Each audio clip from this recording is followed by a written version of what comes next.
The possibility to exterminate an entire country can occur at the flip of a switch without warning and without the possibility to shelter. Ladies and gentlemen, these cell phone towers are not what they seem. The standard range for communication towers is about 10 to 20 miles. Yet there are hundreds, if not thousands, in every major city. They normally keep the power on low, but these towers can get jacked up and have enough power to nuke a city near you, like a giant microwave oven. These towers, disguised as telecommunications towers, can deliver death at the speed of light. No anti-missile defense system needed. No early detection is possible. The power running through these units is equivalent to hundreds of microwave ovens.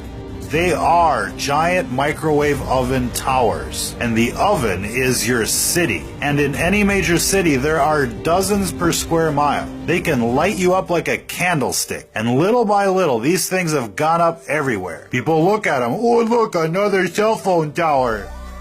If people only understood, these aren't just cell phone towers. These towers are extermination towers. The World Health Organization recently classified cell phone towers and cell phone radiation as a health hazard, and that's putting it mildly. However, with just a slight modification of these towers, that is to say, a flip of a switch, these towers can be transmitting microwaves of a deadly nature. You could call this idea government-sanctioned extermination by cell tower. But officially it's called silent weapons for quiet wars. And in the wrong hands, these ideas could be called cell tower terrorism. And nobody wants to say a word about it because they couldn't possibly live without their cell phone. A foreign power could hijack our communications network tomorrow and nuke the population without them even knowing it or being able to do anything about it. The scenarios here are endless. These towers have looked like virtual guard towers since the beginning, and it only makes sense that they could be able to shoot rays into designated zones.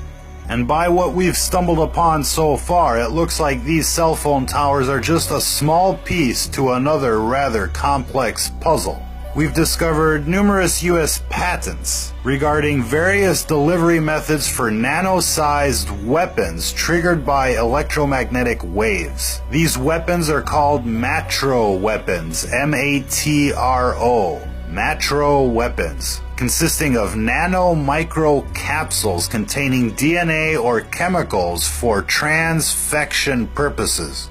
That's a mouthful, but what that means is they can deliver tiny capsules the size of dust, smaller than dust, that can enter your cells and that can release DNA or chemicals and turn you into a GMO, a genetically modified organism. Transfection is what they do to make GMOs. And instead of turning a tomato into a tomato, they can turn people into something else. They can deliver these nano-micro capsules through aerial dispersal, by driving a car down a street, into any populated area. People will breathe it in, drink it in, rub it in, and then they can be activated via frequency transmission. These micro bubbles can contain DNA or chemicals. And what would be the purpose of that? They could fake an outbreak in a designated area by activating a cell phone array. They could do it for a specific neighborhood or for an entire city, and nobody would be the wiser. And nobody would be looking for transgenic microbubbles as the source of the infection. All of this technology is well documented. It absolutely exists, and the question you should be asking yourself here is, do you want a nuclear weapon disaster parked in your neighborhood? You can call it a cell phone tower if you want to, but it's a nuclear bomb just waiting to go off. It just needs the right hacker or the right rogue state or the wrong politician to push the button. Do you trust a politician? Given what we know about our government, they probably already have this plan set up to nuke us all in case things go wild. If we don't accept their New World agenda, all they have to do is flip a switch, and there ain't no bulletproof vest for that. If you live within 10 or 20 miles of a cell phone tower, you could be affected by this technology. And again, no one can see it coming. Imagine lights out for the entire country at the flick of a switch and nobody's warning you. You could wake up in the morning,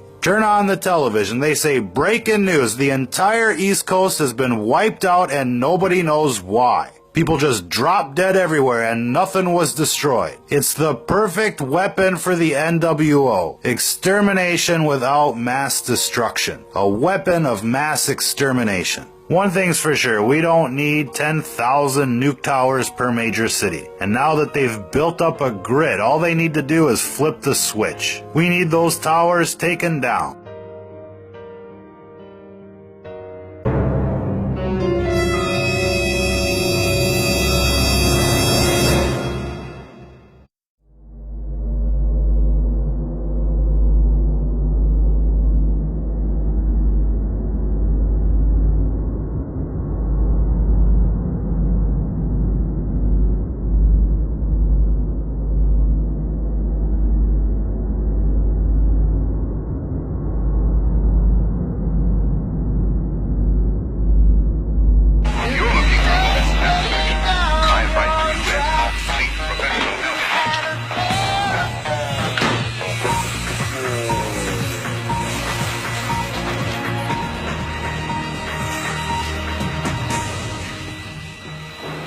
Hello, good evening. Welcome to the 6 o'clock news.